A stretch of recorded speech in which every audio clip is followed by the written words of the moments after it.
VKR voice ఇదే నిజం. ఇక మోసగాళ్ళకే అప్పు పుడుతుంది.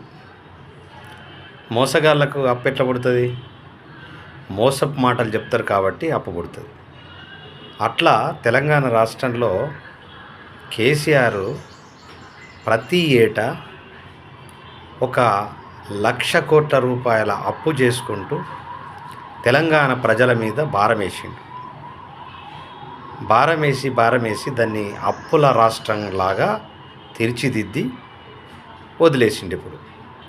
వదిలేస్తే ఆ అప్పుల ఊబిలో నుండి బయటపడాలంటే ఎంత కష్టం ఏ ప్రభుత్వం వచ్చినా.